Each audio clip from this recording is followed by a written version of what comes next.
Super prime time presented by ortho Ayurvedic oil and capsules, जोड़ों के दर्द की बेजोड़ दवा।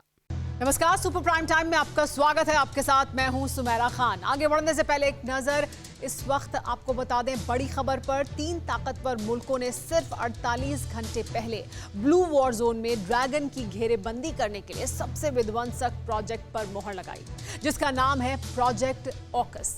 इस प्रोजेक्ट के तहत तीनों देश 8 न्यूक्लियर सबमरीन्स को तैयार करने वाले हैं, जिसे इंडो पैसिफिक रीजन के वॉर जोन में उतारा जाना है। अमेरिका, ऑस्ट्रेलिया और ब्रिटेन का यह प्लान अभी सिर्फ टेबल पर है, लेकिन उससे पहले ही जिनपिंग ने ऐसा दांव चला जिसके बाद से न्यूक्लियर वॉर का खतरा बढ़ गया है, और यह खतरा खुद ऑस्ट्रेलिया के रक्षा मंत्री ने जताया है।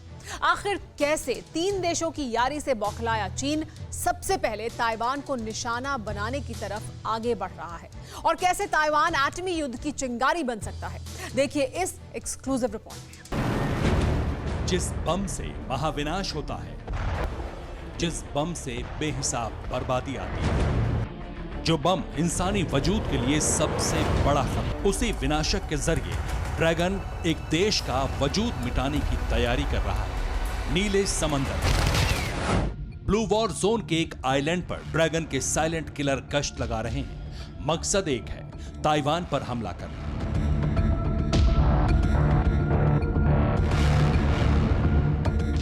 साउथ चाइना सी से सटे इस मुल्क को कब्जे में लेना, और यकीन मानिए ये दावा हमारा नहीं है, बल्कि दक्षिण चीन सागर में अमेरिका के साथ ताइवान की सैन्य मदद करने वाले ऑस्ट्रेलिया का है। ऑस्ट्रेलिया के रक्षा मंत्री पीटर डटन ने चीन के नए परमाणु प्लान से जुड़ा बहुत सनसनीखेज खुलासा किया है, जिसके मुताबिक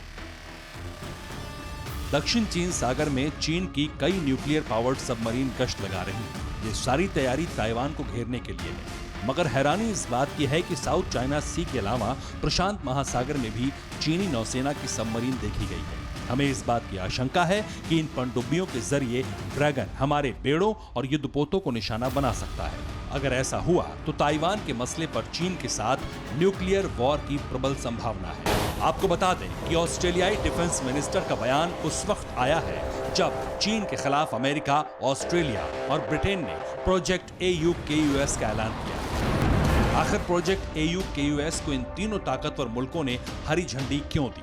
घुटना, कंधा या कमर, चाहे जैसा हो दर्द, डॉक्टर ऑर्थो आपको देता है दर्द से पूरी आजादी, एक भरपूर जिंदगी। ये कोई टेम्परेरी पेन किलर नहीं, आयुर्वेदिक औषधि है। प्रोजेक्ट AUKUS के जरिए ड्रैगन कंट्री पर कैसे लगाम लगेगी, ये जानना बेहद जरूरी है। असल में प्रोजेक्ट AUKUS को इंडो पैसिफिक रीजन में ड्रैगन कंट्री के खिलाफ आक्रामक युद्ध नीति के लिए तैयार किया गया है। इसे लेकर यह दावा किया गया है कि प्रोजेक्ट AUKUS के तहत न्यूक्लियर पावर्ड सबमरीन को तैयार किया जाएगा। 18 महीनों के भीतर करीब 8 सबमरीन बनाकर ऑस्ट्रेलिया को सौंपी जाएंगी। इन न्यूक्लियर सबमरीन्स को इंडो पैसिफिक रीजन के वॉर जोन में उतारा जाएगा। 18 महीने बाद AUKUS गठबंधन का विनाशकारी वेपन इंडो पैसिफिक रीजन में ऑपरेशन मोड में आ जाएगा, और इसे इंडो पैसिफिक रीजन में उतारने की बड़ी वजह यह भी है कि अमेरिका, ऑस्ट्रेलिया और ब्रिटेन के ज्वाइंट ऑपरेशन से तैयार किया गया ये साइलेंट किलर बेहद गुपचुप तरीके से समंदर में गश्त लगा सकता है। जिस ताइवान को जिनपिंग हड़पने की कोशिश कर रहे हैं, उसी ताइवान की सैन्य मदद कर सकेगा, ताइवान की ताकत बढ़ा सके। मगर जिनपिंग को अमेरिका, ऑस्ट्रेलिया और ब्रिटेन का ये गठबंधन कतई रास नहीं आया, क्योंकि अब तक तो चीन का माथा इसी बात से ठनका हुआ था कि ये तीनों देश लगातार ताइवान की मदद कर रहे हैं। ड्रैगन की फौज के सामने खड़ा रहने के लिए ताइवान को हथियार और बाकी सैन्य सामान मुहैया करा रहे हैं, और इसी झुंझलाहट में जिनपिंग ने अपने परमाणु विनाशकों को ब्लू वॉर जोन में उतार दिया, ताकि ताइवान के साथ साथ ऑस्ट्रेलिया को भी सबक सिखाया जा सके। आपको बता दें कि चीनी नौसेना ने जिन अदृश्य हथियारों को साउथ चाइना सी और प्रशांत महासागर में उतारा है, उसे पकड़ पाना, उसकी मौजूदगी और सटीक लोकेशन का पता लगाना किसी भी देश के लिए आसान नहीं है, क्योंकि साउथ चाइना सी में अपने दुश्मनों के जंगी बेड़ों को ध्वस्त करने के लिए चीन ने जिन पनडुब्बियों को भेजा है वो न्यूक्लियर पावर से लैस सुपर सबमरीन टाइप 093 है। ताइवान और ऑस्ट्रेलिया को घेरने के लिए चीन के टाइप 093 सबमरीन्स को उतारने की वजह यह भी है कि ऑस्ट्रेलिया के मुकाबले चीन इन दोनों देशों को कमजोर मानता है। उसे पता है कि ताइवान और ऑस्ट्रेलिया की नौसेना ज्यादा ताकतवर नहीं है, ऐसे में उन्हें धमकाना आसान है। लिहाजा ड्रैगन ने बड़ा दांव खेलते हुए अपनी ताकतवर फौज को एक साथ 2 वॉर जोन में उतारा है, ताकि बड़े से बड़े युद्धपोत को पलक झपकते ही खाक कर सके, ताइवान और ऑस्ट्रेलिया को परेशान कर सके। आपको बता दें कि चीन की ये न्यूक्लियर सबमरीन शेंग क्लास की है। ये कई महीनों तक समंदर के भीतर रहकर किसी भी ऑपरेशन को अंजाम दे सकती है। अगर बात इस एटमी पनडुब्बी की ताकत की करें तो इस पनडुब्बी में YJ-18 सुपरसोनिक क्रूज मिसाइल लगी है। YJ-18 सुपरसोनिक क्रूज मिसाइल की मारक क्षमता 540 किलोमीटर है। इसके अलावा सबमरीन में CJ-1500 क्रूज मिसाइल भी लगी है। ये सबमरीन समंदर के साथ हवाई टारगेट पर निशाना साध सकती है। इस पनडुब्बी के रडार, सोनार और टॉर्पीडो 5th जनरेशन के हैं। टाइप 093 एक बार में 22 टॉर्पीडो ले जाने की ताकत रखती है। इस सबमरीन में थर्मल और इलेक्ट्रिक टॉर्पीडो का भी इस्तेमाल होता है। जितना खतरनाक मिशन होता है उसी के हिसाब से ये सबमरीन वार कर सकती है। यानी दक्षिण चीन सागर से लेकर प्रशांत महासागर तक चीन की न्यूक्लियर तैयारी इस बात का साफ और सीधा संकेत दे रही है कि ड्रैगन जंग पर अड़ चुका है, और वो भी बम, गोला बारूद या मिसाइलों वाली नहीं, बल्कि न्यूक्लियर वॉर। क्योंकि प्रोजेक्ट AUKUS को बनाकर ऑस्ट्रेलिया ये सोच रहा था कि वो अब ड्रैगन को काबू कर लेगा, परमाणु पनडुब्बी के दम पर उसको डरा धमका देगा। मगर जिनपिंग ने अपने दांव से साबित कर दिया है कि वो पीछे नहीं हटने वाला। ताइवान के साथ साथ अब उसकी किलर सबमरीन ऑस्ट्रेलिया को भी टारगेट करने की तैयारी में है। Bureau report, TV9 Bharatvarsh. Afghanistan पर तालिबान का पूरी तरह से कब्जा होने के बावजूद भी शांति नहीं है। अब भी हमले हो रहे हैं, धमाके किए जा रहे हैं, लोग बेवजह मारे जा रहे हैं। आज फिर हमला हुआ है। जलालाबाद में हुए आतंकी हमले में 2 लोगों की मौत हुई, कई लोग जख्मी हैं। इतना ही नहीं, जिस काबुल से तालिबान की हुकूमत चलती है वहां भी कार के पास धमाका हुआ है। जाहिर है ये तालिबान की सरकार के लिए बड़ी चुनौती है, और ये चुनौती पेश कर रही है बगदादी ब्रिगेड यानी ISIS खुरासान के आतंकी। 20 बरस तक बारूदों की बारिश होती रही, अफगानिस्तान की धरती कांपती रही, रक्तबीज की तरह तालिबान लड़ता रहा, बढ़ता रहा।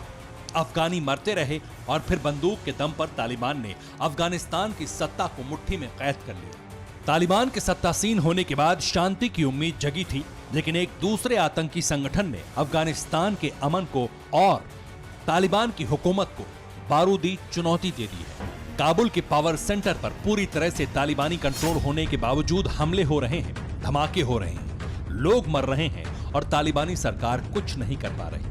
काबुल से लेकर जलालाबाद तक आतंकी हमले हुए हैं। जलालाबाद के PD5 में धमाका हुआ है, जिसमें 2 लोगों की मौत हुई है और 19 लोग जख्मी हुए हैं। काबुल में भी जोरदार धमाका हुआ है, हालांकि वहां नुकसान कितना हुआ इसके बारे में ज्यादा जानकारी नहीं है। काबुल में ब्लास्ट के बाद की ये तस्वीर है। कार का पिछला हिस्सा उड़ चुका है, दुकानों के गेट उखड़ चुके हैं। अफगानिस्तान में एक के बाद एक ये धमाके ISIS खुरासान कर रहा है। वो ISIS खुरासान जिसने काबुल एयरपोर्ट पर कत्लेआम मचाकर तालिबान को चुनौती दी थी। ISIS के यानी खुरासान की स्थापना जनवरी 2015 में की गई थी। इसे ISKP और IS के नाम से भी जाना जाता है।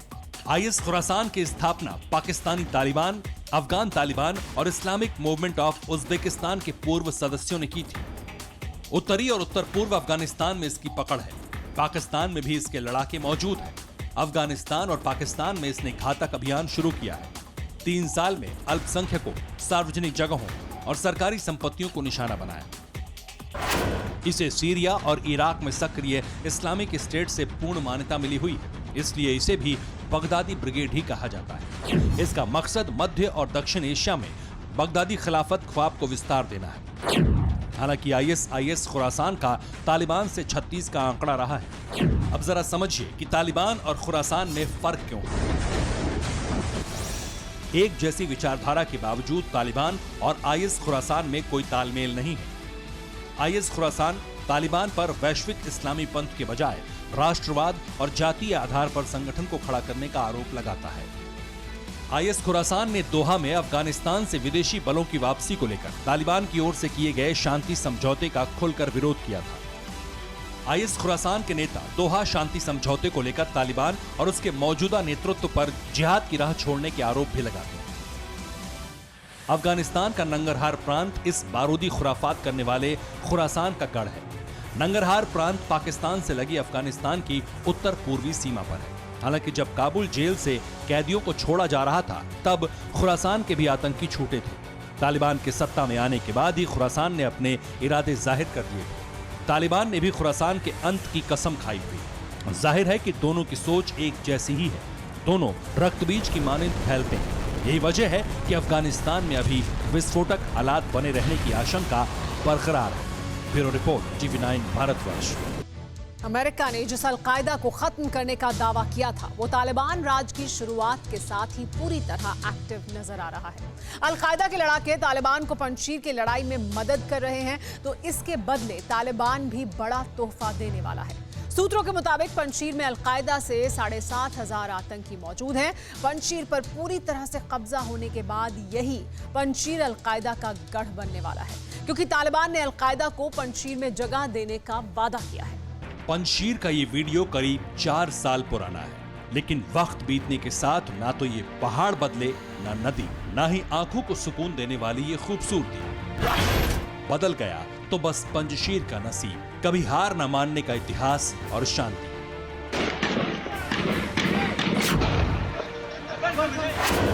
अब शेरों की घाटी में दिलेर नहीं, बल्कि मासूम और बेकसूर लोगों की हत्या करने वाले घूमते हैं। जिन पहाड़ों में इंसानियत और आजादी के लिए नारे लगते थे, वहां दुनिया के खतरनाक आतंकी अपना अड्डा बनाने के लिए जगह तलाश रहे हैं। दुनिया के लिए ये लड़ाई भले ही पंजशीर की रेजिस्टेंस फोर्स और तालिबान के बीच है, लेकिन असल में यहाँ तालिबान तो सिर्फ नाम का है। पंजशीर भविष्य में अल-कायदा का गढ़ बनने वाला है। घुटना, कंधा या कमर, चाहे जैसा हो दर्द, डॉक्टर ऑर्थो आपको देता है दर्द से पूरी आजादी, एक भरपूर जिंदगी। ये कोई टेम्परेरी पेन किलर नहीं, आयुर्वेदिक औषधि है। सूत्रों के मुताबिक पंजशीर में अल-कायदा के 7,500 आतंकी मौजूद हैं। अल-कायदा के आतंकी पंजशीर में तालिबान की मदद कर रहे हैं। अल-कायदा और तालिबान के बीच पंजशीर को लेकर डील हुई है। दावा है कि डील ये हुई है कि पंजशीर पर कब्जे के बाद घाटी के सुदूर इलाके अल-कायदा को ट्रेनिंग कैंप चलाने के लिए दिए जाएंगे। पंजशीर में अल-कायदा की मौजूदगी का सबूत बहुत पहले आ चुका है। पंजशीर की तरफ जाने वाले तालिबान के लड़ाकों के काफिलों की एक गाड़ी से युद्ध में अल-कायदा के आतंकियों के शामिल होने का सिग्नल मिला था। पंजशीर की तरफ जाने वाले लड़ाके अरबिक, उज़्बेकी, तुर्कमेनी, पर्शियन और पश्तो भाषा का इस्तेमाल करते हुए सुने गए थे। इस वीडियो के हवाले से कहा गया था कि तालिबान और अल-कायदा का गठजोड़ अब भी कायम है और अल-कायदा अब खुलकर सामने आ चुका है। इससे पहले ओसामा बिन लादेन का बॉडीगार्ड अफगानिस्तान पहुंचा था। लादेन का सिक्योरिटी चीफ अमीनुल हक पूरे लाव लश्कर के साथ नांगरहार प्रांत में आता हुआ दिखा था और तालिबानी उसका इस्तकबाल कर रहे थे। तालिबान ने पिछले दिनों अफगानिस्तान की जेलों से कई अल-कायदा के कमांडर को रिहा किया था। तालिबान ने जिस इब्राहिम सदर को अफगानिस्तान का कार्यवाहक आंतरिक मंत्री बनाया था, वो अल-कायदा का बेहद करीबी माना जाता है। पंजशीर युद्ध की शुरुआत के साथ ही कुछ एक्सपर्ट्स को लग रहा था कि अल-कायदा को एकजुट करने के लिए पंजशीर का ऑपरेशन तालिबान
2 साल में पहले जैसा ताकतवर हो जाएगा। अलकायदा 2 साल में अमेरिका को चुनौती देने लायक हो सकता है। अलकायदा के आतंकी अफगानिस्तान लौटने लगे हैं। अफगानिस्तान में क्या चल रहा है, इसकी सटीक जानकारी फिलहाल अमेरिका को भी नहीं मिल पा रही, लेकिन अफगानिस्तान के पड़ोसी देशों में मौजूद अमेरिका के इंटेलिजेंस नेटवर्क से यह जरूर पता चल रहा है कि अलकायदा के आतंकी अफगानिस्तान को अब अपना गढ़ बनाना शुरू कर चुके हैं। तालिबान ने अमेरिका को भरोसा दिया था अलकायदा या किसी भी आतंकी संगठन को पनपने का मौका नहीं दिया जाएगा, लेकिन अफगानिस्तान में हक्कानी नेटवर्क के दबदबे से तमाम समझौते और वादे पूरी तरह टूटने लगे हैं। Bureau report, TV9 Bharatvarsh. Afghanistan में तालिबान युग लौटते ही जिन्ना के वारिस जश्न मना रहे थे। तालिबान को मान्यता दिलाने के लिए पाकिस्तान ने दुनिया भर में लॉबिंग की थी, लेकिन जरा देखिए कैसे खुद की आस्तीन में पले आतंक के नाग पाकिस्तान को डसने निकले हैं और एक बार फिर पाकिस्तान के टूटने की आहट सुनाई पड़ रही है। क्वेटा, कराची, पेशावर और ग्वादर, पाकिस्तान के ये शहर जिस तरह से दहले हैं, जिस तरह इन शहरों में दर्जनों मौतें हुई, बुजुर्ग, बच्चे और महिलाओं का खून बहा, और जिस तरह तहरीके तालिबान पाकिस्तान ने इन धमाकों को अंजाम दिया, इस आतंकी तंजीम का असली मकसद पाकिस्तान पर चढ़ाई है और आखिरी फतह इस्लामाबाद। आतंकी जमात TTP ने अब इस्लामाबाद के हुक्मरानों का हाल अफगानिस्तान की जमहूरी हुकूमत की तरह करने का ऐलान कर दिया है और ये ऐलान खुल्लम खुल्ला किया गया। तहरीके तालिबान पाकिस्तान का दावा है कि उसने पाकिस्तान की सरकार के खिलाफ भीषण जंग की शुरुआत कर दी है और जल्द ही वो सरकार से ट्राइबल इलाकों को छीनकर उस पर कब्जा कर लेगा। TTP ने पाकिस्तान में लगातार हो रहे आतंकी हमले को इमरान सरकार और पाकिस्तान के लिए चेतावनी बताया है, जिसका अंजाम कई इलाकों पर कब्जे के रूप में जल्द दिखेगा। ऐसे में सवाल यह है, क्या ऐसा मुमकिन है? क्या तहरीके तालिबान पाकिस्तान में तख्ता पलट कर सकता है? क्या तहरीके तालिबान अफगानी तालिबान जितना ताकतवर है? इसे TTP के टॉप दहशतगर्दों के उस फरमान से भी जोड़कर देखा जा रहा है जिसमें कहा गया है कि वो इस्लामाबाद पर अपना झंडा फहराएगा और ये काम इस साल के आखिर तक पूरा होगा। पाकिस्तान के आतंकी संगठन तहरीके तालिबान पाकिस्तान का ये ऐलान पड़ा है और खबर पक्की है कि TTP के शागिर्दों ने अपने आका का फरमान पूरा करने का फैसला भी कर लिया है। अचानक पाकिस्तान के खैबर पख्तूनख्वा में पाकिस्तानी सुरक्षा बलों पर हमले भी तेज हो गए। नॉर्थ वजीरिस्तान के रजमक में भी भीषण भिड़ंत चल रही है, जहां पाकिस्तानी आर्मी का बड़ा बेस है। आर्मी बेस कैंप से धमाके और फायरिंग की आवाजें भी आ रही हैं। पूरा इलाका बम, बारूद, धमाके और गोलियों की तड़तड़ाहट से थर्रा गया है। TTP के हमले से हैरान पाकिस्तानी सेना ने बिजली की सप्लाई काट दी, इंटरनेट सर्विस भी बंद है। TV9 भारतवर्ष को सूत्रों से जानकारी मिल रही है कि सेना के कई कैप्टन गंभीर रूप से जख्मी हुए। हालांकि इनकी तादाद कितनी है ये अभी कंफर्म नहीं है, लेकिन स्थानीय लोगों के हवाले से जो जानकारियां सामने आ रही हैं, उसके मुताबिक TTP के लड़ाके जल्द ही आर्मी बेस पर कब्जा जमा सकते हैं।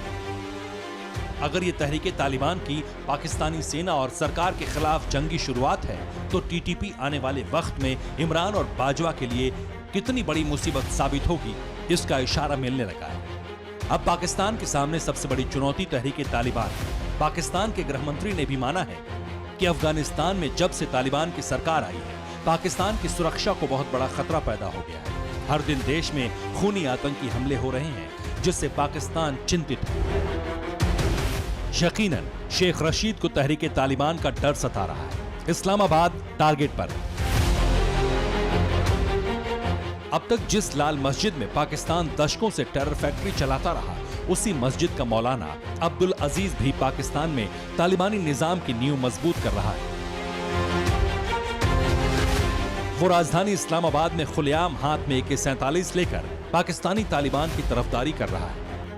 ये वही मौलाना है जो आज तक जिन्ना के वारिसों के लिए फिदाइन फैक्ट्री चलाता रहा, अब पाकिस्तान में तालिबानी निजाम की तरफदारी कर रहा है। ये संकेत पाकिस्तानी हुक्मरानों के लिए खतरनाक है, क्योंकि पाकिस्तान और इस्लामाबाद पर कब्जा करने के मकसद से ही तहरीके तालिबान पाकिस्तान में आतंकी हमले करता है। काबुल एयरपोर्ट पर हमले के 23 दिन बाद एक बड़ा खुलासा हुआ है। एक मैगजीन में दावा किया गया है कि जिस आतंकी ने काबुल एयरपोर्ट पर आत्मघाती हमला किया था, उसे कभी दिल्ली पुलिस ने भी गिरफ्तार किया था। दिल्ली में सजा काटने के बाद वो अफगानिस्तान पहुंचा था और वहां वो फिर से आतंकी गतिविधियों में शामिल हो गया और उसके बाद वो हुआ जिससे अफगानिस्तान कांप गया। क्या है उस दावे की सच्चाई? देखिए टीवी 9 भारतवर्ष की एक्सक्लूसिव पड़ताल और उसका नतीजा। 26 अगस्त 2021, काबुल एयरपोर्ट, अफगानिस्तान। सूरज जब ढल रहा था तभी अचानक धमाके हुए और खून से लथपथ शवों का ढेर लग गया।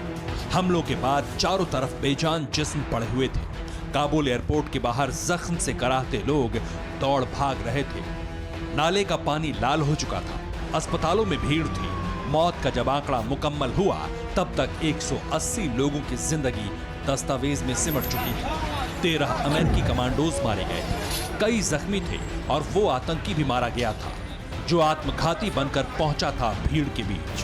घुटना, कंधा या कमर, चाहे जैसा हो दर्द, डॉक्टर ऑर्थो आपको देता है दर्द से पूरी आजादी, एक भरपूर जिंदगी। ये कोई टेम्परेरी पेन किलर नहीं, आयुर्वेदिक औषधि है। काबुल में कत्लेआम के 23 दिन बाद सनसनीखेज खुलासा हुआ है। काबुल के आत्मघाती हमलावर के दिल्ली कनेक्शन का दावा किया गया है। ये दावा किसी और ने नहीं बल्कि जिस ISIS खुरासान ने काबुल में कोहराम मचाया था उसी ने अपनी मैगजीन में लंबा चौड़ा लेख लिखा है। ISIS खुरासान के मुखपत्र की तरह काम करने वाली मैगजीन में दावा किया गया है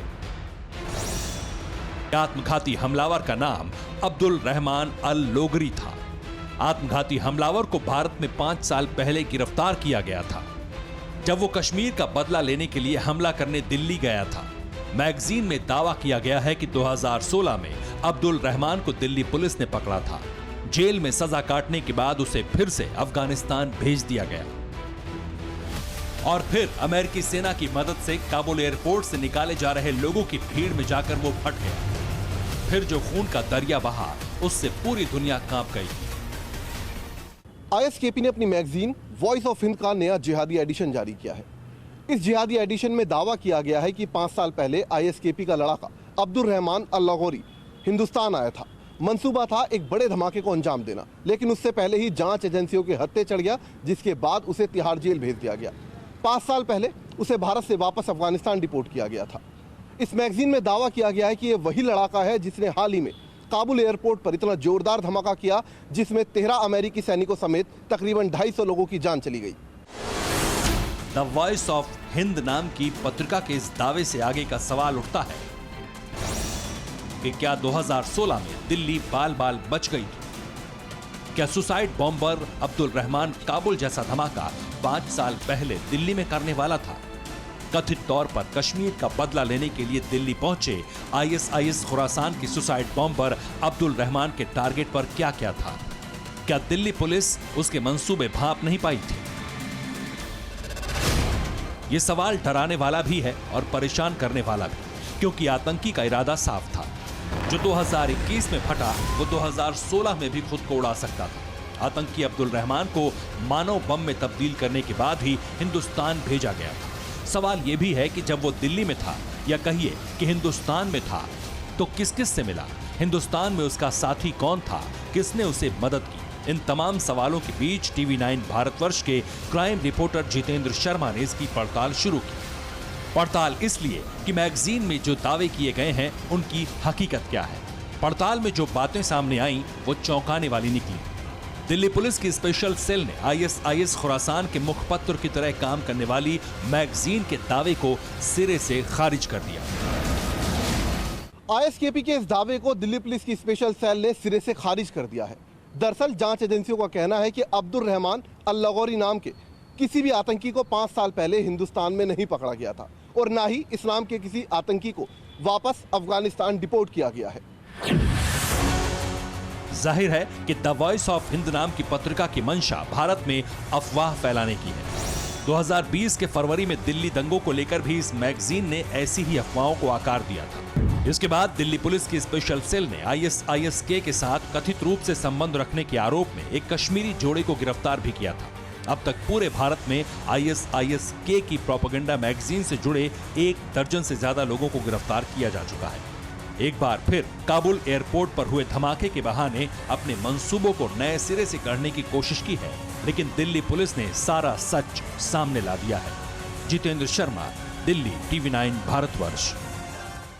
परवाह देश की, सोमवार से शुक्रवार रात 10 बजे TV9 भारतवर्ष पर।